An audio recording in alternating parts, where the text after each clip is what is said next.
There are wounds that cut deeper into the soul than any physical pain, especially when that wound is inflicted by the person you loved and trusted the most. Until that fateful night, I firmly believed I was the happiest woman in the world. Until the kick my husband delivered shattered not only the bone in my leg, but also my heart and my trust. But in the darkest, most desperate moment, in the clear eyes of my little 4-year-old daughter, I began to see a faint ray of light. The pounding of the torrential rain against the window glass resonated with the same violent fury as the man standing before me. An agonizing pain, starting in my left calf, spread all the way to the top of my head, preventing me from even screaming. I could only curl up on the cold tile floor, biting my lips until they bled. My vision was blurring and losing focus, but my husband Damon's gleaming shoes, stopped right in front of me, were terrifyingly clear. He leaned down, grabbed me by the hair, and my head snapped back without my being able to offer any resistance. That handsome face I had loved so much was now contorted with rage, red and horribly deformed. "How dare you talk back to me, you parasite? I only asked you for $50,000 for the business, and you can't even give me that. Will you be satisfied when you see me begging on the street?" Every word was a dagger plunged into my chest. Parasite. I had quit my job at a good firm to dedicate myself to our daughter, Layla, and our family, just as he had demanded. I had given him all my savings, and even the money from the sale of the condo my parents left me when I got married to finance his supposed business. And now, in his eyes, I was nothing more than a parasite. Holding back the tears that were fighting to escape, I could barely articulate, "Really, I really don't have any more money, honey. I gave you the last cent I had last month." "Liar," Damon roared. He tightened his grip on my hair. "Didn't your adoptive parents leave you a house when they passed? You sold it and kept the money behind my back, didn't you? Confess right now." That house was the last legacy of my adoptive parents, but I had sold it 3 years ago to pay for his supposed heart surgery when he claimed he was ill. He had already forgotten it, but I didn't have the strength to explain it to him again. The pain in my leg was consuming my entire consciousness. Instinctively, I knew something was seriously wrong. Aside from the throbbing pain, I felt nothing else in my leg. Soaked in tears and sweat, I pleaded desperately, "Please, please stop. My leg hurts so much." Damon let out a cold, chilling laugh. He let go of my hair, and my head slammed hard against the floor. "Let it hurt. Maybe that'll knock some sense into you and get rid of your smart-aleck attitude." He spat those cold words, walked over to the sofa, and picked up his mobile phone. And then, as if he were another person, he began to speak in an incredibly sweet, loving voice. "Yes, my love, I got the call. I'm just wrapping up a work matter. As soon as I finish, I'm coming to see you and our son. Yes, I can't wait to see you both." Our son. I felt my heart stop. I couldn't have misheard. Who was he talking to? What son? My mind filled with confusion, and the physical pain was buried under an even greater mental shock. Just then, I heard a muffled sound coming from the slightly open door of my daughter's room, my Layla. How long had she been there? The child was hiding behind the door, her eyes round and tear-filled, terrified, covering her mouth with her small hands to stifle her sobs. Seeing her broke my heart in two. She had seen everything. She had witnessed the entire nightmare scene. Damon must have heard her too, because he quickly hung up the phone and glared at her furiously. "And why are you crying? Stop making noise and go back to your room. Close the door." Layla trembled from head to toe, shaking, but she didn't move. She looked at me. Her eyes were filled with fear, but at the same time, they shone with an intelligence beyond her age. And in that instant, amidst the despair, a single spark of hope ignited. I looked at her, and fighting back the pain, I subtly shook my head no. Then, discreetly, I pointed with my finger to my mobile phone, which was on the side table next to the sofa. My look was a desperate plea. I wasn't sure if my 4-year-old daughter could understand my intention, but Layla was much smarter than I thought. She looked alternately at my finger and me, and blinked. Then she nodded, a gesture so small that only I could see it. Taking advantage of Damon having turned toward the window to light a cigarette, Layla, barefoot and silent as a kitten, crept toward the sofa. My heart was pounding, about to explode. "Please, don't let him turn around," I prayed silently. When the child got close to the side table, she pretended to trip, shouting, "Ouch!" and falling forward. My phone, struck by her hand, dropped onto the thick area rug. "How clumsy you are!" Damon yelled, without even turning around. It was time. Layla quickly picked up the phone, but instead of putting it back on the table, she hugged it against her chest and ducked under the table, out of Damon's sight. I saw her small, trembling hands pressing the screen. The password was her date of birth. I had taught it to her for a possible emergency. The screen lit up, and I watched her tap the contacts icon. She slid the list with her tiny finger and stopped at the name I had saved as Beloved Grandpa. She brought the phone to her ear with tight lips. Her voice wouldn't come out. I knew she was terrified, but she was trying with all her might. And finally, I heard my daughter's shaky, choked voice whisper into the receiver a phrase I will never forget. "Grandpa, Grandpa, Mommy is going to die." There was silence on the other end of the line. 1 second, 2, 3, a silence that felt like an eternity settled in the tense air. I was about to despair, but then a deep, warm, authoritative voice came through the small speaker. It was a whisper, but strangely crisp. "Layla, my girl, you did so well. Can you tell Grandpa where you are now?" Grandpa's deep, powerful voice on the other end of the phone was like a balm that instantly rescued me from my paralyzing terror. It was a simple question, but it carried a strange sense of security that made me realize I was no longer alone. I quickly brought my mouth closer to the phone my daughter was holding. My voice trembled, but it was much clearer than before. "Grandpa, it's Sophia, right now." I managed with difficulty to say the address of that modest apartment complex in the South Bronx that Damon had secured, and which had now become a hell. "Understood." Grandpa's voice showed no trace of hesitation. "Lock yourselves in a room. Lock the door tightly, and don't open it for anyone, including your husband. Grandpa is coming there." The call cut off, and the screen went dark. Layla looked at me, her eyes filled with tears. She was still scared, but a light of hope shone in her gaze. I hugged her tightly. My heart was still racing, but it was no longer out of fear. It was from the intense conviction and expectation that this horrible nightmare was about to end. I carried my daughter into the bathroom and quickly wiped the tear stains from her face and mine with warm water. I had to remain calm. I had to appear strong in front of my daughter. I didn't know how or by what means Grandpa would arrive, but as I had always done since I was a child, I trusted him unconditionally. Time passed with suffocating slowness. Sitting on the bed, hugging my daughter, I strained my ears for any sound from outside. The rain had subsided, and all I could hear was the rhythmic drip of drops on the metal roof. About 20 minutes later, a strange sound came from the street entrance. It wasn't the noise of a normal motorcycle. It was the deep roar of several high-end sedans entering the narrow alley. Next came the sharp screech of brakes and the decisive sound of doors closing. My heart leaped. It was Grandpa. It had to be him. Before I could react, I heard the firm footsteps of several people approaching our doorway. They were nothing like Damon's. They were rhythmic, imposing, with an intimidating air.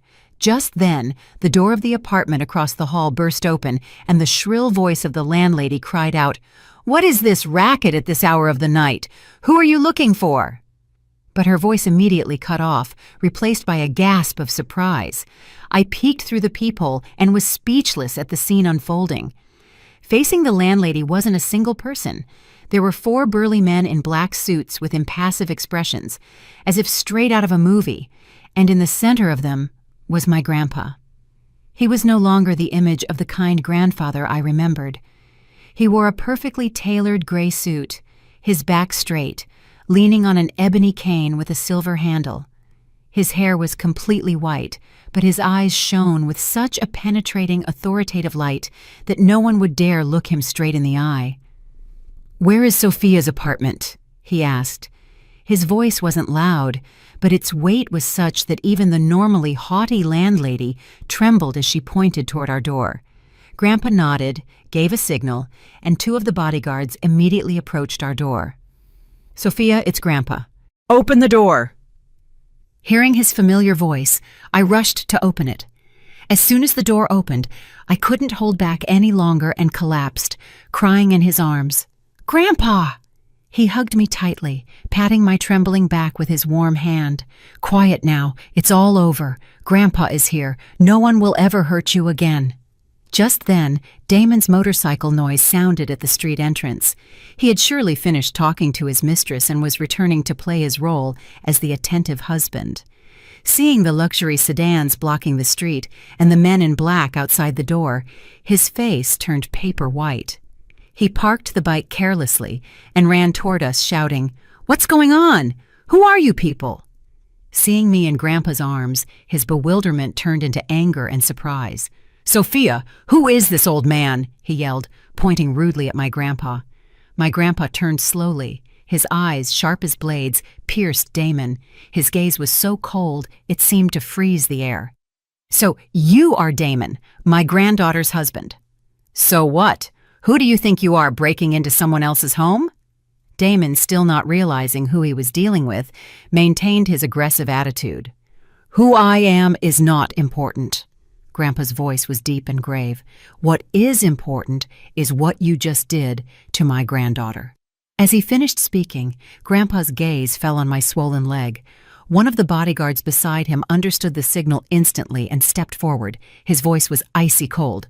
"Damon Garrett, you are under arrest for domestic violence. You need to come with us." "What? Domestic violence? Don't talk nonsense without proof." Damon began shouting nervously. "The evidence is the injuries on my granddaughter's body," Grandpa said, "and the cry for help from my great-granddaughter." Damon was speechless, pale as a ghost.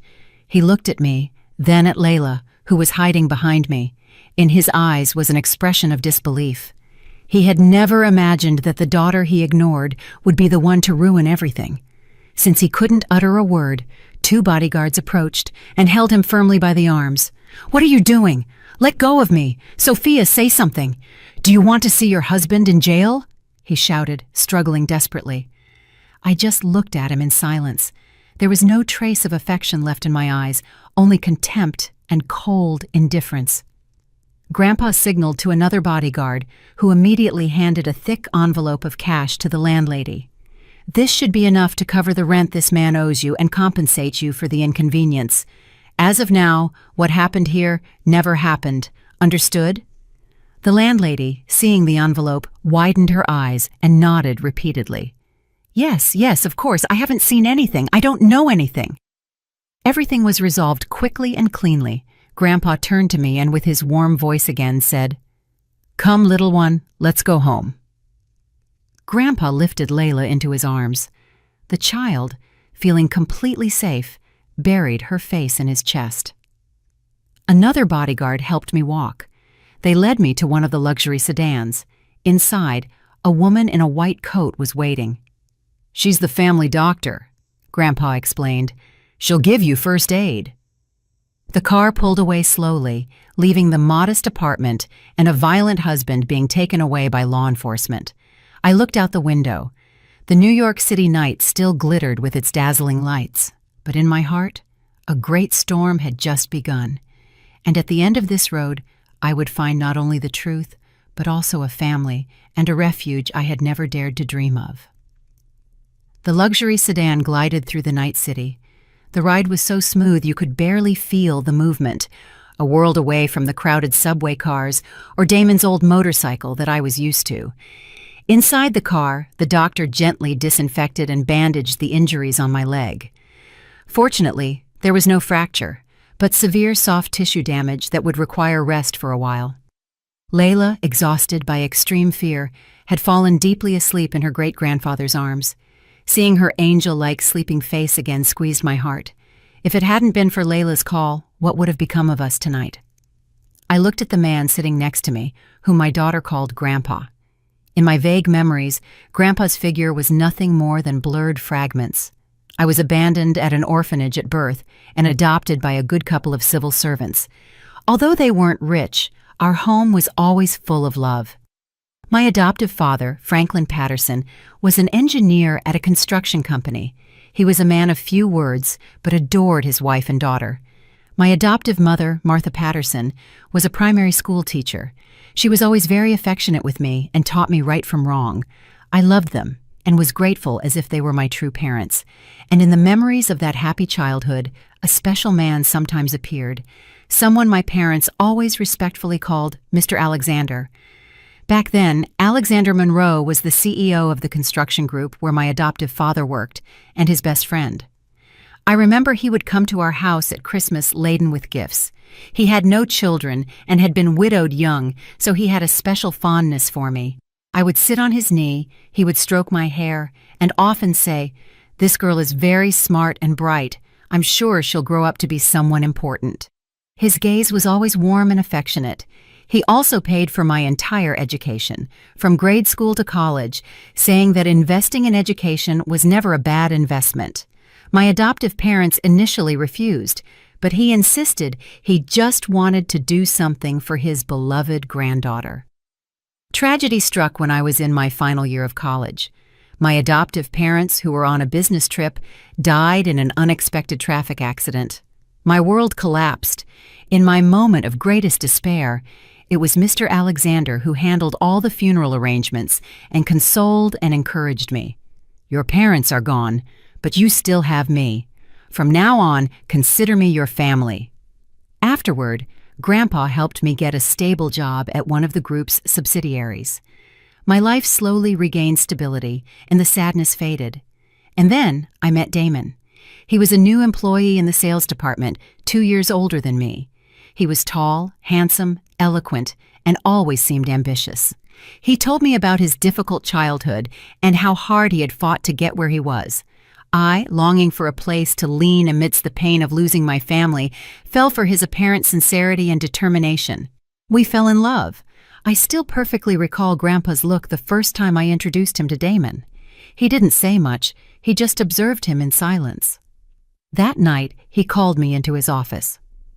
"Sophia," he said in a grave voice, "that young man seems smart, but his look isn't honest. I can't interfere in your love life, but be careful. You never know what's in a person's heart." At that moment, blinded by love, I didn't pay attention to his warning. I thought he was too mistrustful, and that Damon was a good person. I even justified it, thinking perhaps his humble background made him seem a little reserved. Mr. Alexander just sighed and said nothing more. We got married a year later. Mr. Alexander gave me a luxurious condo on Park Avenue and a considerable sum of cash as a dowry, saying it was the savings my adoptive parents had set aside for me.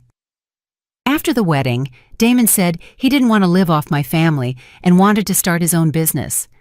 He showed me a very convincing business plan. I, fully trusting my husband, gave him, without hesitation, all my savings and the money from the sale of the condo Grandpa had given me. When Layla was born, Damon said I should stay home to take care of the child while he managed the finances. Once again, I followed his advice, and that was the beginning of my tragedy. Damon's business didn't seem to be doing well. He constantly complained about difficulties and asked for more money. I no longer had anything to give him. I could only encourage him. Slowly, his attitude began to change. He became irritable and often yelled at me. Arguments became more frequent, and finally he started hitting me. At first only when he was drunk, but then it became a habit. He used me as a punching bag whenever things weren't going well for him. I endured everything for my daughter, and for the small hope that he might change. I didn't dare tell Mr. Alexander. I was afraid of worrying him and that he would feel disappointed in my choice. I kept all the pain to myself, until this night, when everything crossed the line. The car stopped in front of an imposing classic-style mansion with a large garden in the Hamptons. It was Mr. Alexander's residence since his retirement, a place I had visited very few times. Upon entering, The silent, solemn atmosphere of the house calmed me in a strange way. Mr. Alexander led us to a spacious room on the second floor. "This was your adoptive mother's room," he said. "From now on, this is your home." I looked around. Everything was meticulously cared for. On the desk, a photo of my adoptive parents smiling happily was still in its place. Tears welled up again. After so many years, I had returned home.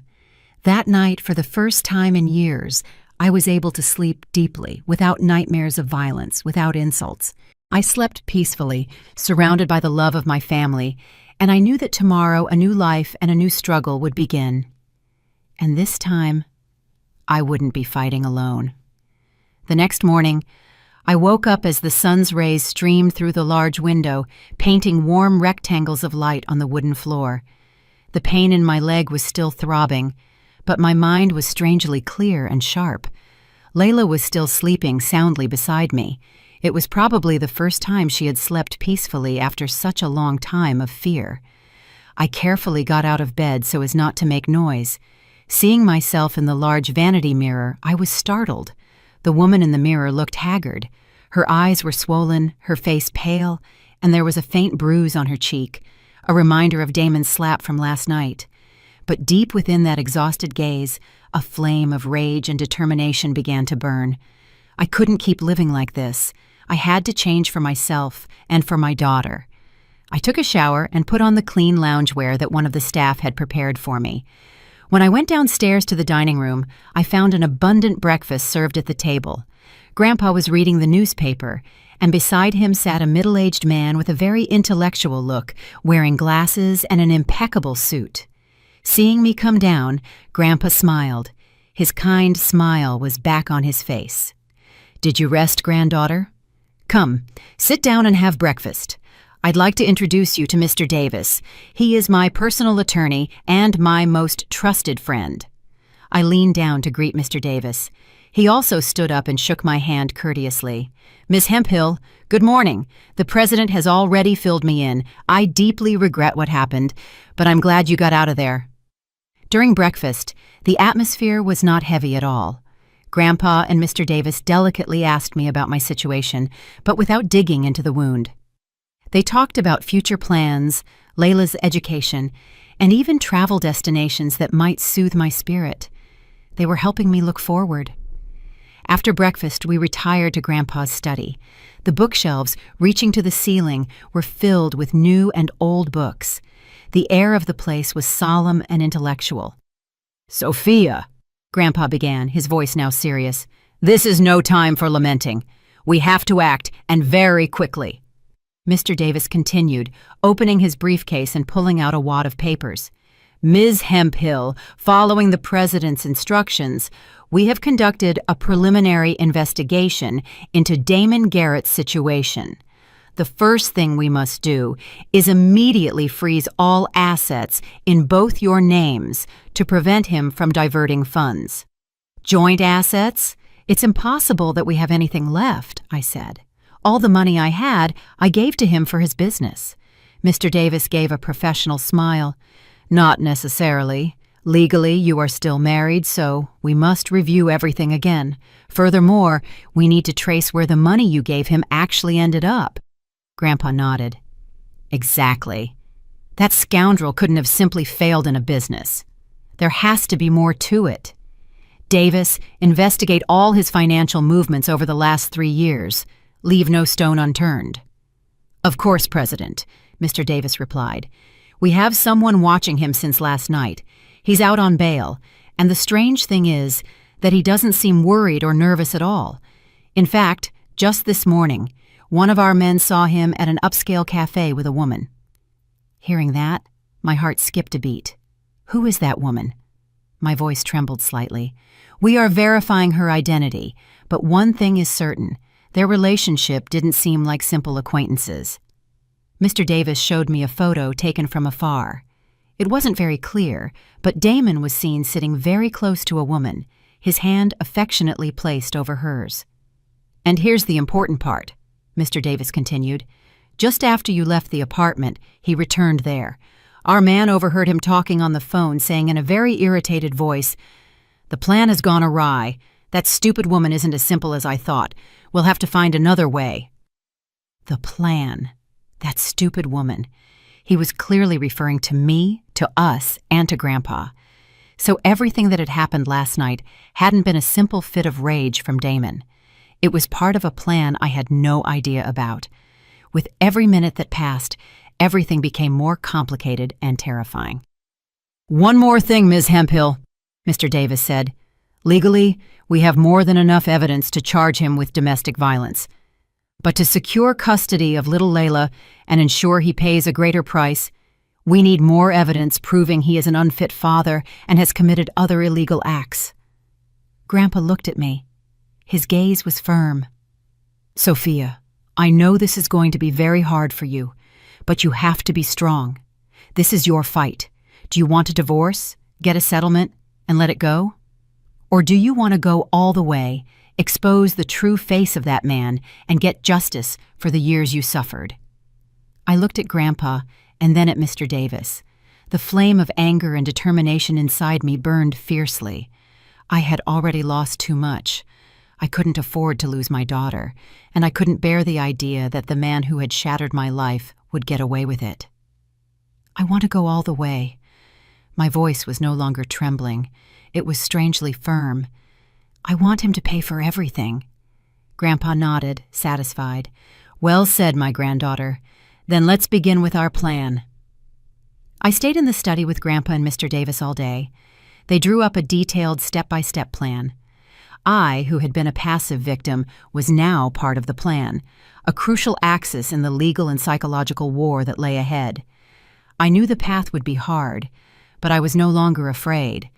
Now, behind me was not a cold wall of solitude, but a gigantic empire ready to protect and support me.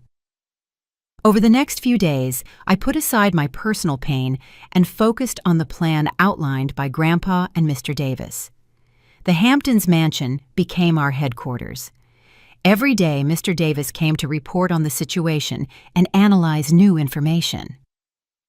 I, who had been a simple stay-at-home mother, began to familiarize myself with legal and financial terms I had never heard before.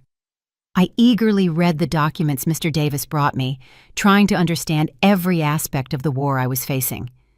Grandpa didn't participate directly in the investigation, but he set the strategic direction and used his extensive network of contacts to support us. His calm and wisdom were my emotional anchor.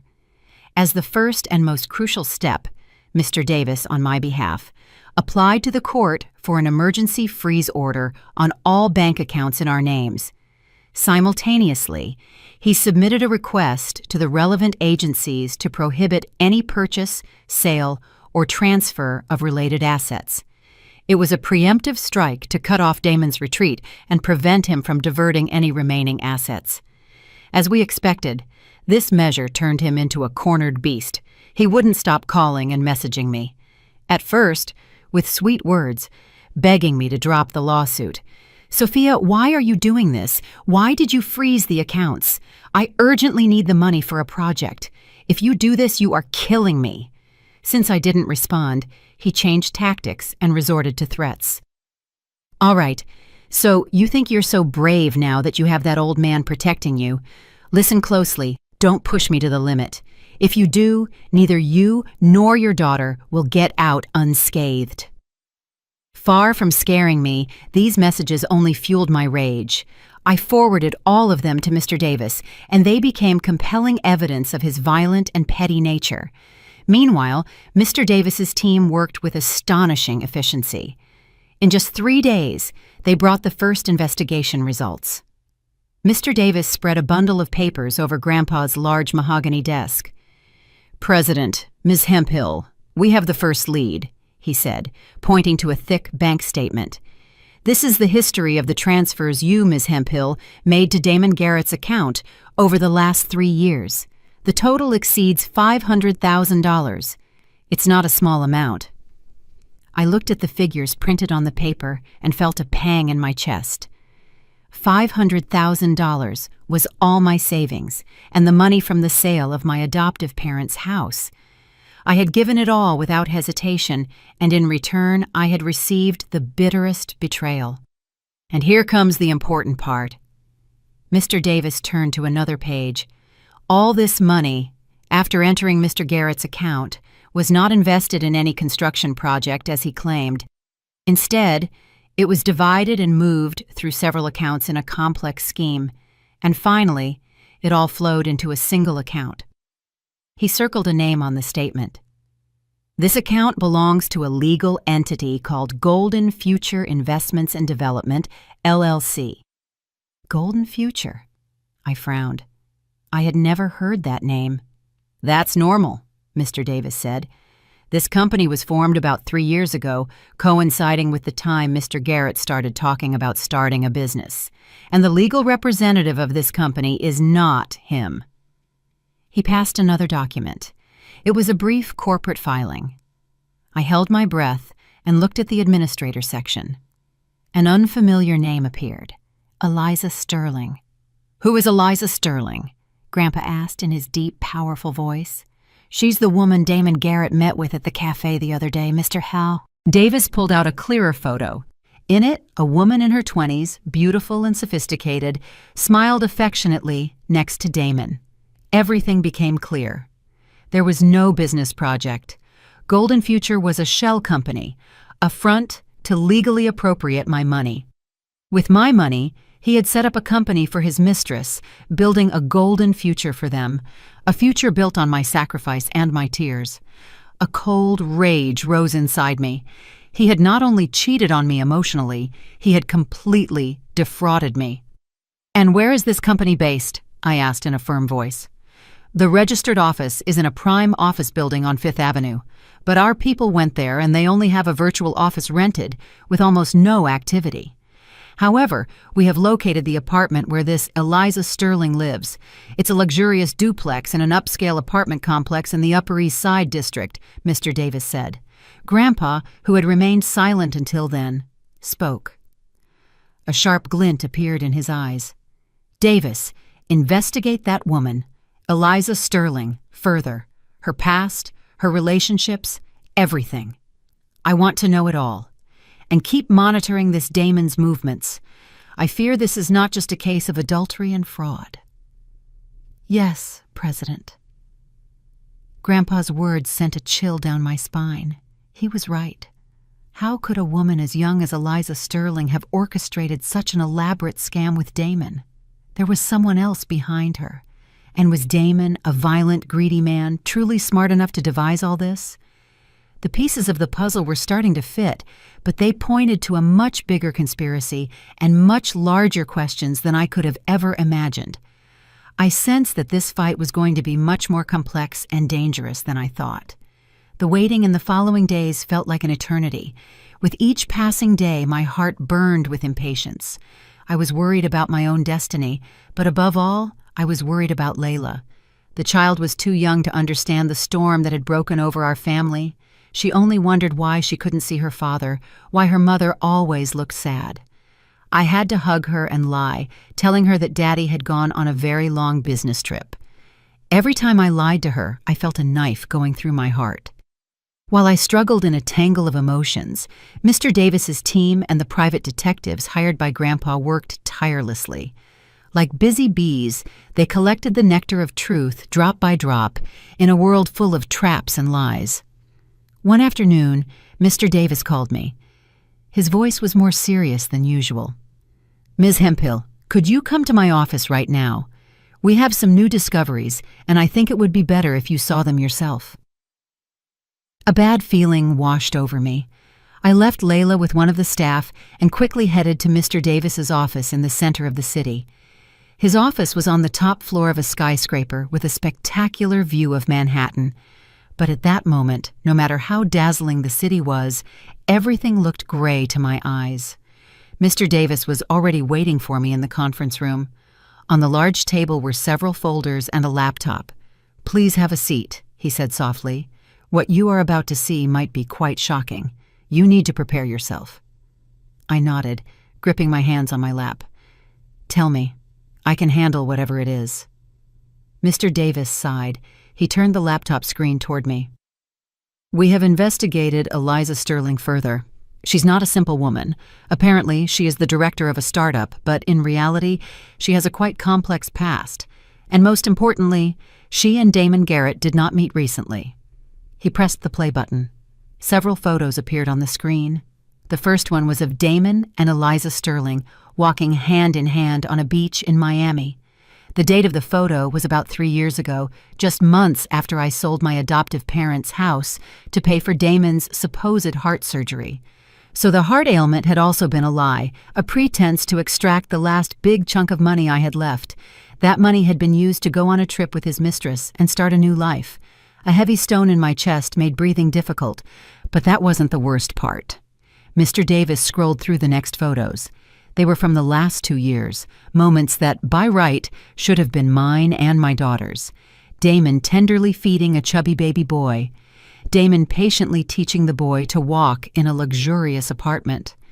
Damon, Eliza, and the child blowing out birthday candles, smiling radiantly. The image of that new family was so perfect and happy it hurt. Who is that child? My voice trembled uncontrollably. He is the son of Damon Garrett and Eliza Sterling. Mr. Davis's voice had also grown solemn. His name is Micah. He is over 2 years old. Damon Garrett has been deceiving you and living a double life. Micah, I repeated the name in my head. Even the name of his hidden son was similar to our daughter Layla's. His cruelty knew no bounds. So that was it. That was the true face of the devoted husband I had supported by sacrificing everything. He hadn't just been unfaithful, he had a second family. He was the father of another child. The money I had saved and borrowed to give him wasn't for a business, but to support his second wife.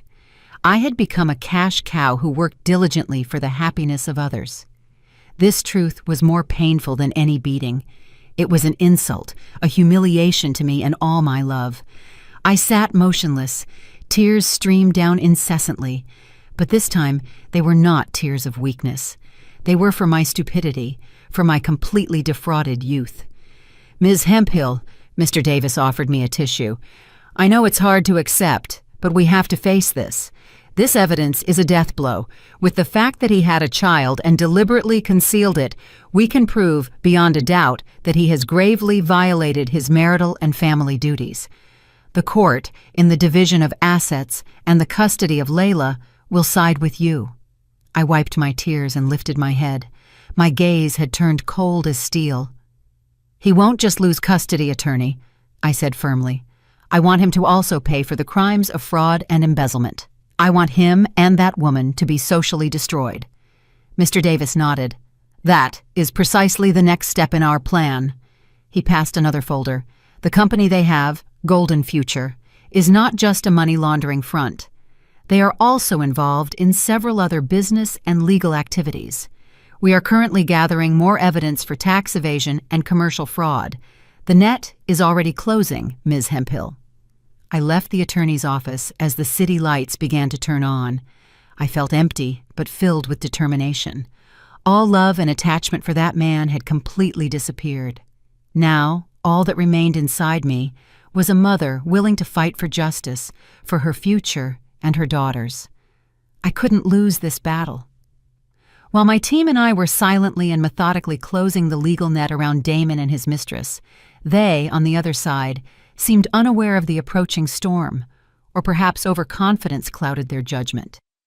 After several days without being able to contact me and seeing his bank accounts frozen, Damon began to realize that the situation wasn't as simple as he thought. He could no longer continue playing the role of the misunderstood, victimized husband. He decided to play his last card, one he thought would soften up a sentimental and loyal woman like me, his mother, my mother-in-law. One morning, while I was playing with Layla in the garden, one of the staff members came running to inform me, "Ma'am, there's an older woman at the gate saying she's your mother-in-law, and she's causing a scene." My heart skipped a beat. My mother-in-law? How long had it been since I last saw her? After the wedding, she had only come to our apartment a couple of times. She was a simple country woman, but her love for her son was so great that she was tough and demanding with her daughter-in-law. In her eyes, her son Damon was always the best, and all his mistakes were forgivable. I guessed that her visit wasn't to ask how I was. "Let her in," I told the staff member calmly. I picked up Layla, asked her to go play with her great-grandparents, and went to the living room alone. I wanted to face her myself. As soon as she saw me, my mother-in-law ran toward me, but not to hit or scold me. She knelt at my feet and burst into tears. "Oh, Sophia, my daughter, how can you be so cruel? Do you want to kill my Damon?" I was bewildered by her sudden performance. It was a completely unexpected drama. All the staff in the house were looking at us curiously. "Mother-in-law, please get up. Calmly tell me what's happening." I tried to help her up, but she flatly refused, clinging to my legs. "No, I won't get up until you promise to forgive my Damon. He's my only son. If anything happens to him, what will become of me?" She began to plead in a pitiful voice. She said Damon was devastated since I left him, that he wasn't eating, wasn't sleeping, that he was only drinking, and that his business was paralyzed, that he loved me very much, and everything he had done was to give me a better life, that he had simply lost his temper due to stress. "He was wrong to hit you. I won't justify it. But after doing it, his heart was also broken. He is regretful now. You are his wife. How can you push your own husband into the abyss? You block his accounts, you report him, and you want to put him in jail. If he goes to jail, who will take care of our Layla? Who will be responsible for her future?" Every one of her words aimed directly at my weak points: the matrimonial bond, the child's future. She painted Damon as a responsible, remorseful husband and father, on the verge of losing everything because of a momentary mistake. Her performance was so perfect that if I hadn't had those photos and recordings, I might have fallen for the trap. But now I could only laugh to myself. I calmly pulled away from her hands and took a step back. I stared at the woman acting in front of me. "Mother-in-law," my voice was cold and unfamiliar, "you don't have to keep acting. That drama doesn't work on me anymore." My mother-in-law jumped up and stopped crying abruptly. She looked at me from the floor. In her eyes, there was no longer sadness, but surprise and anger. "What? What are you saying? Go back and tell your son that if he is truly repentant, he should go to the courthouse and confess everything. If he plans to continue this charade, we will see each other in court. You insolent viper! It was a bad day when my Damon married someone like you. Do you think because you have money and connections you can trample on our family? You'll see, you won't get away with this." She began to utter all kinds of insults and curses I had never heard from her, but they no longer hurt me. I just looked at her in silence, as if I were watching a cheap soap opera. "Please call an employee. Escort this lady out." 2 bodyguards immediately approached and escorted her outside. She struggled and screamed, but she couldn't overpower 2 burly men. "You'll regret this, you rotten thing. I swear I won't stand idly by." Her voice continued to be heard even from outside the gate. The house returned to calm, but a storm was churning inside me. My mother-in-law's performance had failed, but it had made one thing clear to me: they wouldn't give up. Greed and selfishness were rooted deep in their bones. They wouldn't hesitate to use any despicable means to achieve their ends, and I knew that after this sentimental farce, a more vile attack would come. I had to be prepared for everything. This struggle wasn't just legal, it was a war of psychology and reputation. My mother-in-law's failed dramatics made me realize that I couldn't continue to be merely defensive. Waiting for them to attack and then defending myself would always put me in a passive position. It was time to transform, to present myself to them and the world with a completely different image. I was no longer Sophia, the submissive, weak wife. I had to become Sophia Monroe, the vice president of the Monroe Group, an authoritative, self-assured woman no one would dare underestimate. This transformation wasn't just to teach Damon and his family a lesson. It was about reclaiming myself, rediscovering the essence I had lost in the darkness of my hellish marriage. I started with my appearance. I stopped wearing simple, neutral-colored loungewear. Grandpa called the best stylists and designers in New York to the mansion. They brought the latest collections from the most exclusive luxury brands. I tried everything from flowing silk dresses to impeccably tailored suits and dazzling evening gowns. With every change of clothes, I felt like I was becoming another person. My long hair, which I always kept in a ponytail, was transformed in expert hands into voluminous waves, dyed an elegant and sophisticated ash brown. The makeup artist meticulously worked on my face, without excess. They used makeup to erase fatigue, highlight my features, and give me an air of intellectual authority. When I looked in the mirror, I almost didn't recognize myself. The woman in the mirror was a stranger, yet very familiar. She was the person I should have always been. A deep, intense, dazzling confidence began to bloom from within me. But the biggest change wasn't external. It was my way of thinking and acting. I started to get fully involved in the group's affairs. I was no longer a mere attendee at meetings. I took the initiative to study projects, read financial reports, and understand the situation of each subsidiary. The college knowledge I thought I had forgotten resurfaced, and combined with life's bitter experiences, it gave me a deeper, more realistic view of the business world. I started giving my opinions and proposals in meetings. At first there were some skeptical glances, especially among the older executives who had served Grandpa for years. They probably still saw me as the privileged granddaughter, but I didn't get discouraged. I convinced them with figures, logical analyses, and sharp arguments. Slowly, they began to look at me differently, with genuine respect. Grandpa observed my transformation, not saying much, but his eyes were full of pride. He started entrusting me with more important tasks, involving me in negotiations with principal partners. "The business world is the fiercest battlefield," he told me. "It will make you stronger and tougher than any university."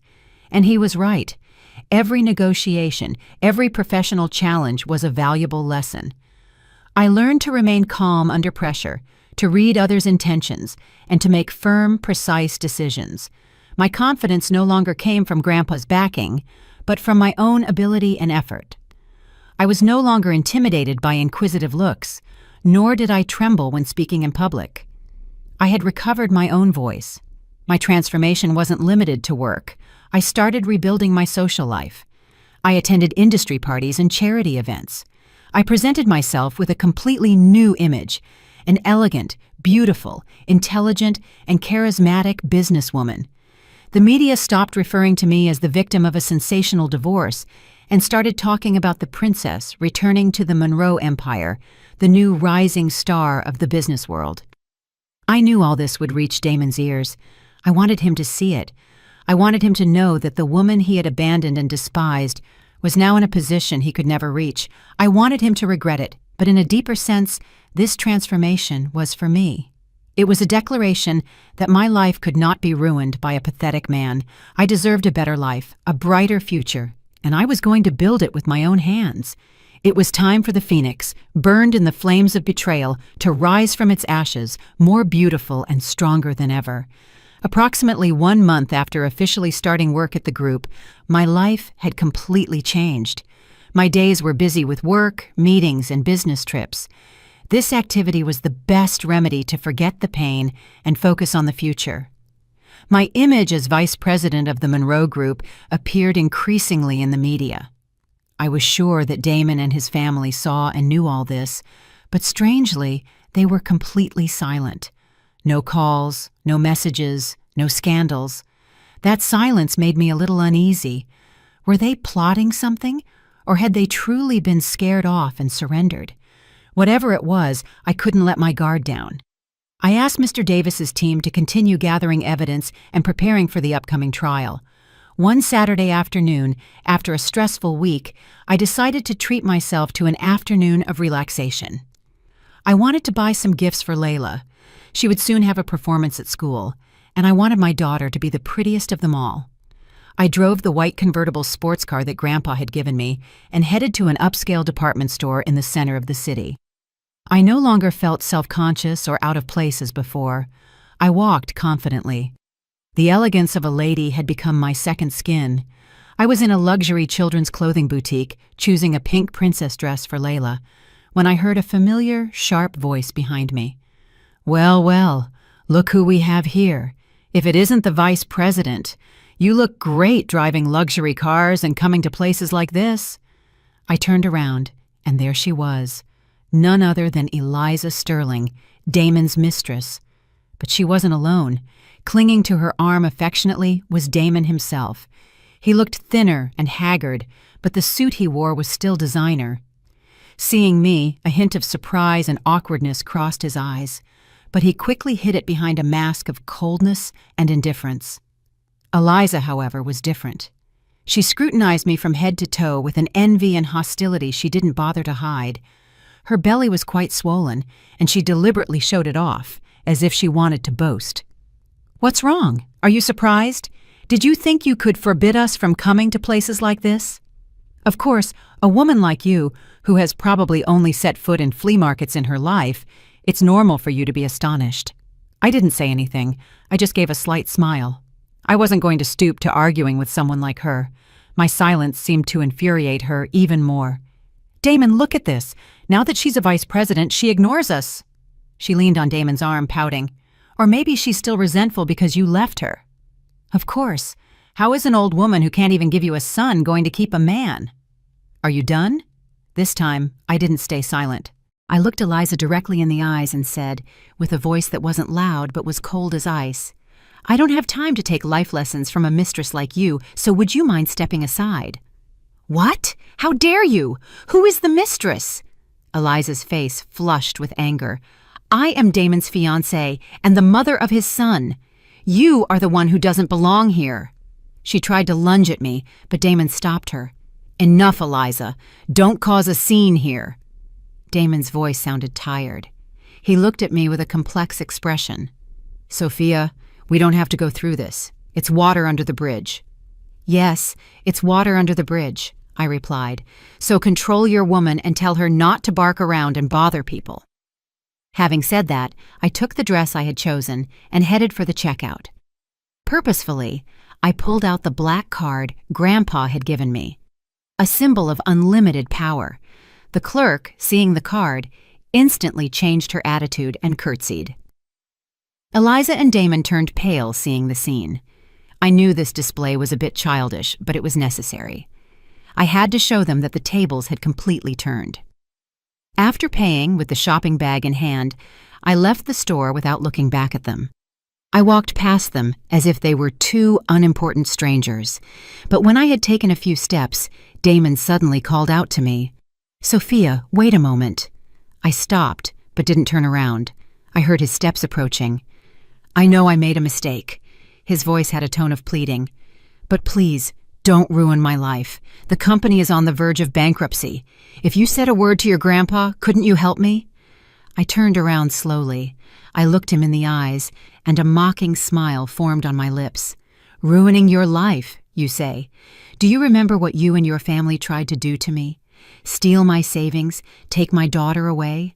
Compared to what you did, your company going bankrupt is nothing." "But it was all I had. And my youth, my sacrifices. Who compensates me for that?" I interrupted him sharply.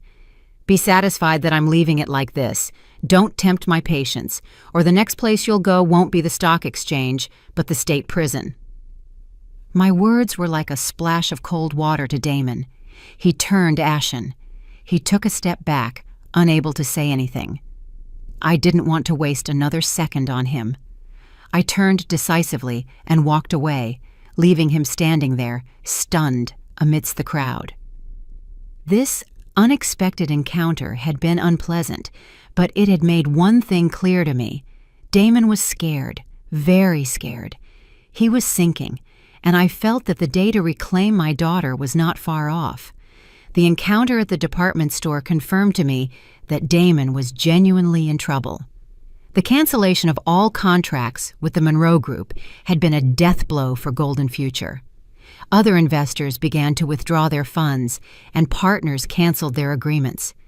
The ship he and Eliza had meticulously built at the cost of my money was about to sink, but a cornered beast is the most dangerous. Instead of admitting his failure, Damon decided to make a final gamble. He organized a grand party at a 5-star hotel in Midtown.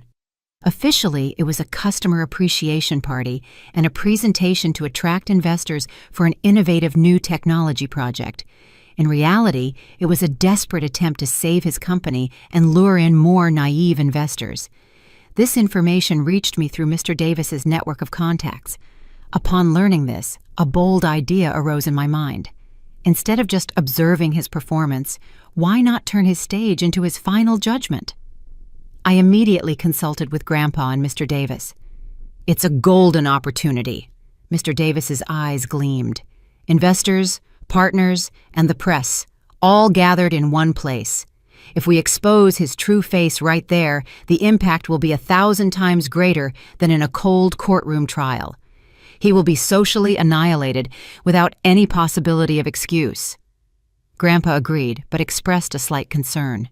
"Isn't that plan too risky? What if that cornered man tries to hurt you?" "Don't worry, Grandpa," I said confidently. "I won't go alone. We will prepare everything to perfection. This will be the final act." The plan was meticulously crafted. As a first step, through a third party, I posed as a Singapore venture capital fund interested in Damon's innovative project. I had my intermediaries promise him an investment of $35 million. For the current Damon, that amount was a lifeline fallen from the sky. He took the bait without hesitation. Euphoric, he sent all the detailed project information and the company presentation to the supposed investment fund. He had no idea that all that material was being analyzed by the Monroe Group's experts, becoming more evidence of his scam. As a second step, I informed him that the representative of the investment fund would attend the party to officially sign the agreement. This news made Damon even more excited and trusting. He spent the little money he had left preparing a lavish party to impress the investors. He even invited the former partners who had turned their backs on him, intending to regain his prestige. He also invited journalists from several major media outlets, hoping the event would be the platform for his spectacular comeback. He didn't know that all those guests would become the audience for his downfall. On the night of the party, the five-star hotel shone with dazzling lights. The ballroom was bustling with activity. Damon and Eliza received guests at the entrance with confident smiles. They looked like a powerful couple at the peak of success. Eliza wore a fitted evening gown, deliberately flaunting her advanced pregnancy. She moved through the room, laughing and chatting with guests, acting as the true hostess. When the party was at its peak, the grand ballroom door suddenly opened. I entered. My appearance momentarily silenced the room. All eyes fixed on me. I wore a simple but extremely elegant black evening gown. The dress, tight to the body, and my hair pulled back in an elegant updo, revealed my slender neck and sparkling diamond jewelry. I wore intense makeup that highlighted my red lips and a sharp gaze. Beside me was Grandpa, and behind them, Mr. Davis and two bodyguards. The appearance of the Monroe Group president surprised people even more, and the murmurs grew louder. Damon and Eliza, seeing us, had their smiles frozen. Damon's face lost all its color. He approached hurriedly, stuttering. President, Sophia, what are you doing here?" I smiled. I knew it was a smile that would freeze his blood. "Can't we be here? I heard Golden Future has an important event today, and a big investor from Singapore is coming. As a businesswoman, I couldn't miss such a good learning opportunity." "But we haven't sent you an invitation." "Oh, really?" I held up the golden invitation in my hand. "And what is this? I suppose one of your employees made a mistake." Damon was speechless. He knew I was deliberately provoking him, but in front of so many people, and especially in front of Grandpa, he couldn't do anything. He had to force a smile and guide us to the VIP table he had prepared. The party continued, but the atmosphere had completely changed. All the attention was no longer on the host, Damon, but on our table. People began to whisper, making all sorts of conjectures about my reappearance, a reconciliation or a public warning. The trap was set, and the stage was ready. I sat calmly, took a sip of my wine, and observed Damon's face, which was full of anxiety and confusion. The best performance, the final and most dramatic act, was about to begin. When the party reached its climax, Damon went up to the stage. He tried to regain confidence, took the microphone, and began his speech. He talked about Golden Future's vision and mission, about the innovative technology project that would change the world. He painted a bright and promising future to seduce the investors. In the front row, Eliza looked at him with eyes full of admiration and pride. Both were so immersed in their fantasy of a triumphant return that they didn't realize the curtain was about to fall. "And today," Damon said with an emotional voice, "we have the great honor of welcoming an important investor from Singapore. This collaboration will be the wing that allows Golden Future to fly higher and farther." Just as he was in the middle of his passionate speech, the enormous LED screen projecting the company's logo behind him suddenly went blank. A murmur swept through the ballroom. Damon, disconcerted, turned around, not understanding what was happening. He motioned to the technical team, but no one responded. And then, to everyone's astonishment, the screen lit up again, but not with the Golden Future logo. The first image that appeared was a clear photo of my face, covered in bruises and injuries, my eyes swollen, and my leg in a cast. The photo taken the morning after that fateful night. Next to it, in large clear letters, it read, "This is the true face of love." The ballroom fell into a deathly silence. The background music stopped. Everyone held their breath, staring at the screen. Damon's face on stage turned paper white. He pointed at the screen with a trembling hand, stammering, "What is this? Turn it off right now!" But it was too late. The screen switched to another scene. This time, it was a video, a security camera recording that showed Damon grabbing my hair and kicking me in the modest apartment. The quality wasn't excellent, but his cruel and violent acts were undeniably clear. The murmurs in the ballroom turned into cries of horror and indignation. "My God, what a beast! And he seemed so normal." Eliza, sitting below, was also frozen. She looked alternately at the screen, and Damon with an expression of panic. The show wasn't over. The screen continued to show photos of Damon and Eliza together, happy family photos with their secret son, and dense bank statements proving how my $500,000 had gone to his company. And as the final coup de grace, an audio file was played. The sound echoed throughout the room. It was the conversation between Damon and Eliza discussing their scam plan, talking about how they were going to use me as a cash cow. "That woman is naive and trusts anyone. She's easy to fool. As soon as you ask for money, she gives it without question." Damon's voice, full of confidence and contempt, boomed in the room. When the recording ended, the ballroom erupted. The silence turned into a wave of fury. Insults and looks of contempt were directed toward Damon and Eliza. "Scammer! Rotten thing! Thief!" The investors and partners who had moments before listened to Damon's speech now looked at him like a monster. Some got up and left. Others pulled out their phones to record. Damon stood on the stage as if struck by lightning. He was trembling from head to toe. Everything had collapsed in a matter of minutes. He looked at me from above with eyes full of hatred and desperation. He knew it had all been my plan. It was then that I calmly stood up and walked onto the stage. I took the microphone from a staff member who was equally stunned. I looked Damon directly in the eyes and said, with a cold voice but clear enough for everyone to hear, "Damon Garrett, your performance was magnificent, but it's time to bring down the curtain." I turned to the audience. My voice gained strength. "Ladies and gentlemen, I am Sophia Hemphill, the wife of the man on this stage. What you have just seen is only a small part of the truth.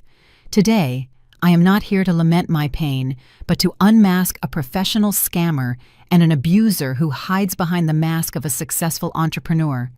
I held up a bundle of papers. In my hands, I have all the evidence of Golden Future's scams, embezzlement, commercial fraud, and tax evasion. That innovative project he just spoke about is nothing more than a fairy tale to steal your money. "Shut up!" Damon roared like a wounded beast. He tried to lunge at me, but my 2 bodyguards restrained him. He could only struggle desperately and utter insults. Eliza downstairs, realizing the situation was irreversible, tried to slip out of the party, abandoning her lover to his fate on stage. The customer appreciation and investor pitch party had turned into the most humiliating public trial Damon could ever have imagined. Amidst the chaos in the ballroom, while Damon was still yelling, immobilized by the bodyguards, a group of uniformed police officers suddenly appeared at the entrance. Their presence silenced everyone.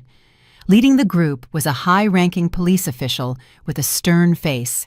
Accompanied by 2 officers, he walked quickly toward the stage. People instinctively parted ways.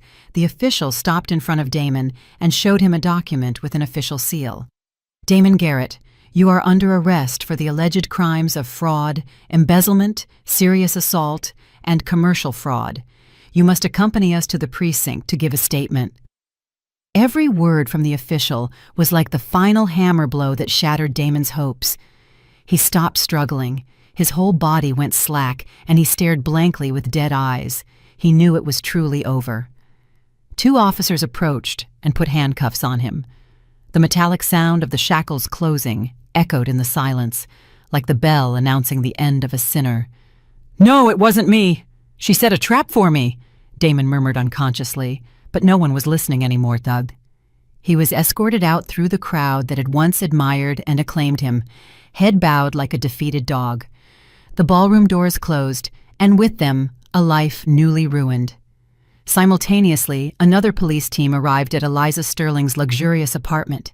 She had just fled the party, and before she could recover from the shock, she encountered Justice. In a panic over the situation and with her advanced pregnancy, Eliza could no longer maintain her previous arrogant and defiant attitude. Facing the inspector's questions, she quickly broke down and confessed everything. She admitted to planning the scam with Damon and that Golden Future was nothing more than a tool for money laundering. To get a lighter sentence, she even handed over all the accounting ledgers, documents, and other evidence she had secretly copied to protect herself. She betrayed her lover ruthlessly. The drama didn't end there. At the party, after Damon was taken away, his mother, Clarissa Garrett, who had attended as the prospective mother-in-law of the president, couldn't bear the shock. Seeing her beloved son handcuffed and her dreams of wealth vanishing like smoke, she screamed and fainted on the spot. People rushed to help her and called an ambulance. She was taken away unconscious. The drama she and her son had meticulously orchestrated ended in a tragedy for their own family. Divine justice is slow, but it arrives. The perpetrator, the accomplice, and the enabler, all those who sinned, ended up receiving their due. I watched all this in silence from the stage. In my heart, there was no euphoria of victory, but a strange sense of peace. Justice had finally been served. Grandpa approached and placed a hand on my shoulder. "It's all over, my granddaughter." I nodded. A tear rolled down my cheek, but this time it was a tear of liberation. I had crossed the storm, and now a clear sky awaited me. In the following days, Damon's case became the center of media attention. With irrefutable evidence and Eliza's confession, all his crimes came to light. The press dug up his past. How had he gone from an ambitious young man from a humble background to a professional scammer who preyed on naive, wealthy women? A fake millionaire. Society was horrified and outraged to learn his true face. I, who had been labeled the cruel wife, became overnight a symbol of a strong woman fighting for justice. The previous criticisms transformed into respect and sympathy. I received countless letters and messages from unknown women who told me that my story had inspired them and given them the courage to leave toxic relationships. I knew my fight was no longer just mine. 6 months later, the trial against Damon Garrett and his accomplices was held publicly in the federal courthouse. The case received exceptional attention from the public and the media. From early morning, the area around the courthouse was crowded with journalists and onlookers. I attended the trial as the victim and main witness. I no longer felt fear or anxiety. I was there to face my past and witness justice being served. I wore an elegant white suit and light makeup that showed serenity and confidence. As I entered the room, all eyes turned to me. I walked calmly to the prosecution bench and sat next to Mr. Davis. In the defendant's box were Damon, Eliza, and Damon's mother, Clarissa. Their appearance was pathetic. Damon was haggard, with graying hair and sunken eyes. He didn't dare to lift his head. Eliza, with a very swollen belly, kept sobbing. My former mother-in-law, in a wheelchair due to the aftermath of a stroke, had a twisted mouth and could barely speak. Only her gaze, directed toward me, burned with hatred. The trial began. The prosecutor read the indictment, detailing all their crimes: domestic violence, fraud, embezzlement, defamation, conspiracy. With each charge, the compelling evidence we had provided was presented: videos, audio recordings, bank statements, and witness testimonies. When it was my turn to testify, I went to the stand and, without hesitation, told my story clearly. I spoke of the years of sacrifice, the abuse, the betrayal, and their cruel conspiracy. I didn't cry. My voice was strangely calm because I was no longer a victim pleading, but a survivor demanding justice. When I finished, a deep silence fell over the room. I could read compassion and indignation in the eyes of the judge, the jury, and the public. When it was Damon's turn, with his head bowed and in a low voice, he admitted all the charges. He had nothing left to deny. He only pleaded for a chance to start over, asking for clemency so he could pay his debt to the son who was about to be born. Eliza, crying, blamed everything on Damon, claiming she had only been seduced by him.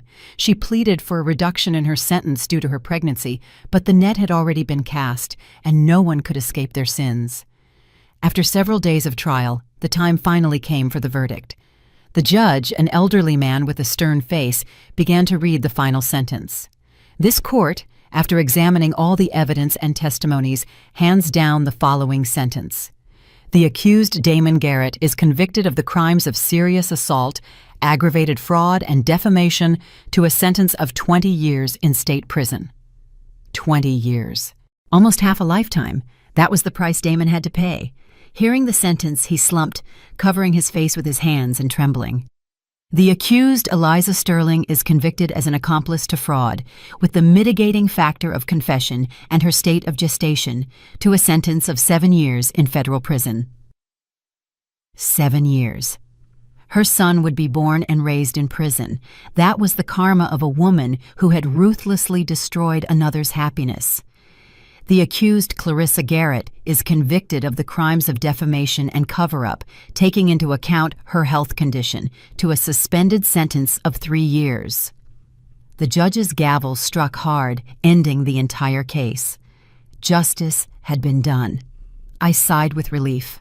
I looked at Grandpa, who was sitting in the audience. He nodded at me silently, with contained joy in his eyes. Leaving the courthouse, a crowd of camera flashes once again directed toward me, but this time they weren't curious questions, but words of congratulation. I did not grant interviews. I simply got into the car silently and drove away from the place that had judged my past. The battle was over, and I was the victor. The trial ended, but its aftermath lingered. The life of Damon's family was completely shattered. But for me and Layla, it was the beginning of a new journey, a journey to heal our wounds and rebuild our lives. Although I had won legally, the psychological wounds, especially Layla's, were not small. The child, who had witnessed scenes of violence and suffered an abrupt separation, had become quiet and fearful. She often woke up at night screaming my name. Seeing her like this broke my heart. I knew that obtaining justice was only the beginning. Now the most important thing was to help my daughter regain her smile and her innocence. I decided to temporarily put aside all my duties at the group. I wanted to dedicate all my time to Layla. I took her to the best child psychologist in New York.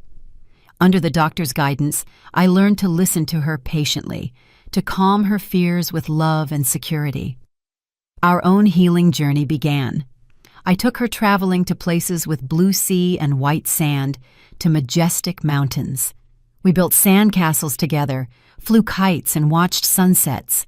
I wanted to show her that the world, besides the dark corners she had experienced, was full of beautiful things. We enrolled in art classes. We painted, played the piano, and modeled clay. I wanted her to freely express her emotions through colors and notes. Slowly, I saw Layla begin to change. She laughed more, talked more, and the nightmares lessened. She became the cheerful and adorable girl she was before, and in the process of healing her, I was healing myself. Being by her side, caring for her, and loving her unconditionally filled the void in my soul. I stopped thinking so much about the past, stopped hating Damon. I understood that holding on to hatred would only hurt myself more. Forgiveness wasn't because he deserved it, but because I deserved peace. Besides taking care of my daughter, I started paying more attention to myself. I signed up for yoga and meditation classes. Deep breathing and gentle movements helped me regain balance in my body and mind. I also started reading more books on philosophy, psychology, and the art of living. I realized there were countless interesting things in this world to explore. I stopped closing myself off. I opened up more to friendships. I met old friends for coffee and talked. And I also made new friends in the business world. They were strong and independent women. They showed me other models of happiness. Happiness didn't necessarily have to come from a man. It could come from a career, from passions, and from being one's own boss. One day, Grandpa called me into his study. He handed me a folder. "Sophia, these are the files for several charity projects sponsored by the group. Take a look and choose the one that resonates most with your heart to manage yourself. I think the time has come for you to do something for society." I flipped through the pages. There was a project to build schools for children in rural areas, another to build social housing for low-income families. And then my gaze stopped at a project called the Serenity Home, a support center for women and children who are victims of domestic violence. My heart leaped. This was it. This was what I wanted to do. I wanted, through my story, through my experience, to help other women in similar situations. I wanted to tell them they weren't alone, that after the storm, the sun always comes out. The journey of healing wasn't just about calming the pain, but about transforming that pain into strength, into a meaningful engine. And I had found my path. 3 years. It's not a very long time, but it was enough for the pain of the deepest wounds to subside and for the storm in my heart to become a serene lake. People often say that time heals everything, but I learned that time alone does nothing. Time is just a space. Whether to fill it with healing or let it rot depends on us, on our will and effort. I chose to fill it with hope. Layla's life and mine had turned a completely new page, and every word on that page was written with the ink of serenity and laughter. My little angel, who once had to witness the most horrible scene, was now a bright, self-assured second grader. The trace of fear in her eyes had completely disappeared, replaced by a clear, curious, and brilliant joy for life. She no longer woke up startled at night or cried at loud noises.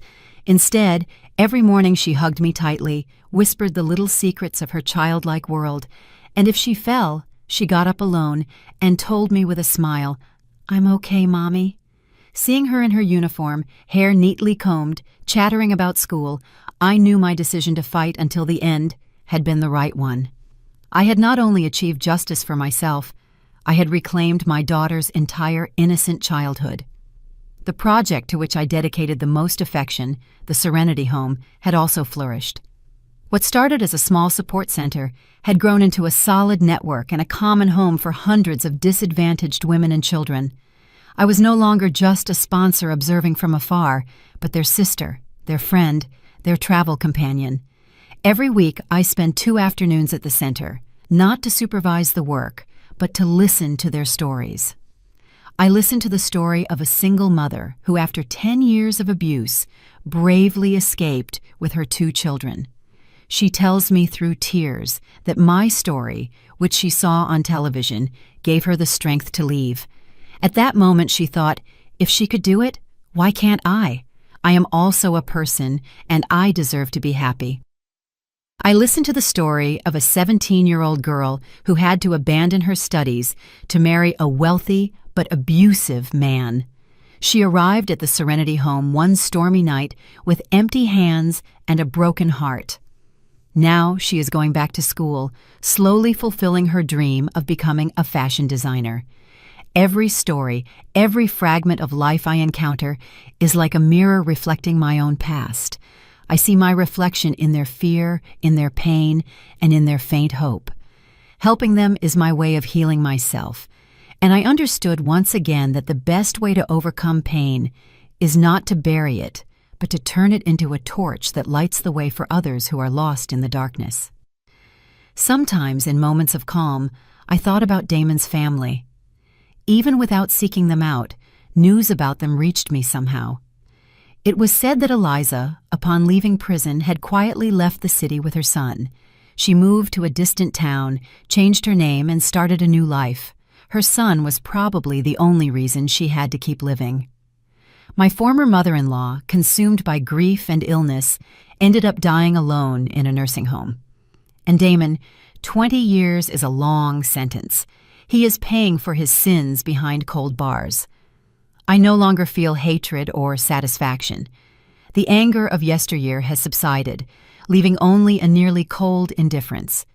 They themselves wrote the end of their lives. The past is the past, like a flood that sweeps everything away, leaving only the sediment of oblivion. I learned to let go, not to forgive them, but to free my own soul. Under Grandpa's gradual guidance, my work at the group was no longer a burden or a challenge. It had become my passion. I proved to everyone, and most importantly to myself, that I could stand on my own 2 feet. I was no longer the president's granddaughter. I was Sophia Monroe, the CEO of the Monroe Group, who had successfully navigated a global economic crisis, closed a multi-million-dollar deal with Japanese partners, and expanded the Monroe brand throughout Asia. Professional success gave me financial independence, but my greatest joy remained the simple moments with my family. One weekend afternoon, the sky was clear and the ocean breeze was fresh. Layla, Grandpa, and I took a trip to the California coast. Instead of a luxury resort, we rented a small beach house with a garden full of bougainvillea. The sunset was slowly falling, painting the sky and the sea golden. Layla was building a huge sandcastle with other local children. Her crystalline laughter mingled with the sound of the waves, creating a symphony of peace. Grandpa and I sat on a wooden bench, watching her in silence. Grandpa had aged a lot. His hair was silver white, but his gaze was still lucid, and his smile as kind as ever. He no longer carried the weight of a large corporate group. Now his joy was tending the garden, reading, and playing with his only great-granddaughter. "Look at her," Grandpa said. An undeniable happiness shone in his eyes.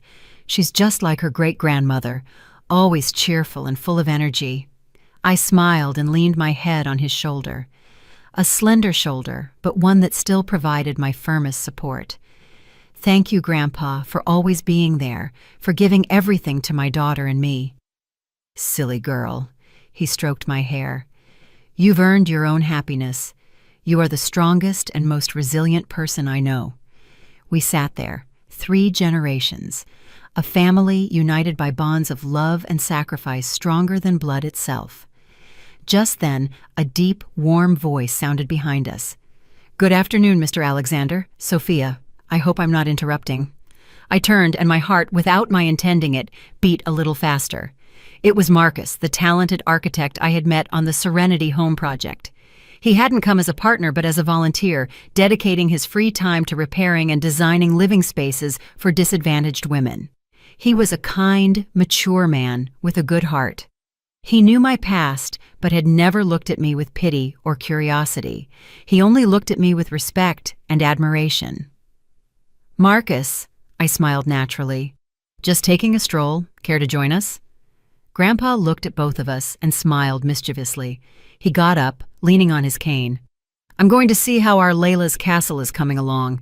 You two talk quietly." He walked toward the beach, leaving us our space. Marcus sat down beside me. We watched the sunset in a comfortable silence, a silence filled with peace and deep understanding. "You look different today, Sophia," Marcus said suddenly. "You're not the strong vice president from the meeting room, nor the dedicated Sophia from the Serenity Home." "And how do I look?" I asked, a little curious. "You look very serene, peaceful," he said with sincere eyes, "like the sea after a storm." I smiled without realizing it. No one had ever said something like that to me. Beside him, I didn't need to pretend to be strong. I could be myself. A normal woman with her wounds and weaknesses. Our eyes met, and I knew that a new, sincere, and tender love was beginning to knock on the door of my heart. I was no longer afraid of love. I understood that it's not love itself that hurts us, but loving the wrong person. And I deserve to be loved. I deserve to be happy. I looked toward the horizon, where the sun had just disappeared, but the last rays of light still illuminated the sky, bright and hopeful. And I knew that tomorrow a new, even more radiant day would dawn.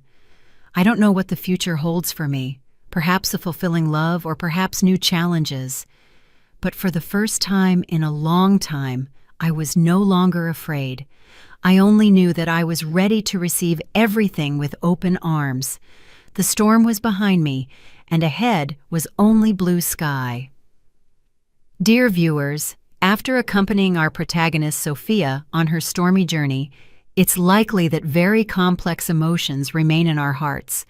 We've been enraged by Damon's cruelty, we've suffered watching Sophia sink into despair, and we've rejoiced together when she finally rose from the ashes. This story, although fictional, leaves us with very profound and real lessons for our lives, lessons that can be beacons and sources of strength on life's uncertain journey. The first and perhaps most profound lesson we can draw is never to remain silent or endure in the darkness. Tolerance never brings peace. It only feeds the evil to grow. Sophia made the mistake of enduring the violence for a long time. She hoped her silence would bring peace to her family, to her daughter. But reality proved the opposite. Violence, once it begins, never stops on its own. It only intensifies and becomes crueler. Layla's trembling voice, "Grandpa, Mommy is going to die," was the most costly wake-up call. It teaches us that sometimes salvation doesn't come from patience, but from a small act of courage.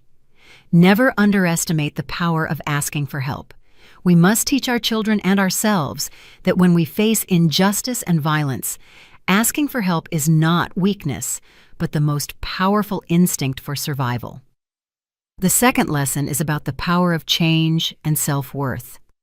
Sophia's life only truly changed when she decided to change. That change didn't just come from designer clothes or the VP title. It started from the deepest part of her being, from the realization that she deserved to be respected, that she deserved to be happy. When you know your own worth, the whole world looks at you with different eyes. This story shows us that money and power are useful tools, but they are useless if they are not controlled by a wise mind and a firm heart. Sophia didn't use the money for blind revenge. She used it to acquire knowledge, seek legal support, and transform herself from a victim into the protagonist of her own struggle. That is true wealth, and perhaps the most humane and profound lesson is how we face victory and heal the wounds. Sophia could have reveled in the downfall of Damon's family and lived the rest of her life in opulence and comfort. But she didn't. She transformed her pain into compassion and her wealth into a tool to help others in similar situations. The Serenity Home is not just a charity project. It is a symbol of rebirth, proof that after the storm, the human being can be stronger and more compassionate. True victory is not when the enemy falls, but when, after everything, you can stand tall, look at the past with serenity, and move toward the future with an open heart. It is a journey to transform pain into strength and personal misfortune into value for the community. I believe everyone, men and women, can find a part of themselves in this story. Perhaps you are going through some pain right now. Perhaps you feel powerless against life's injustice. Remember that you are never alone.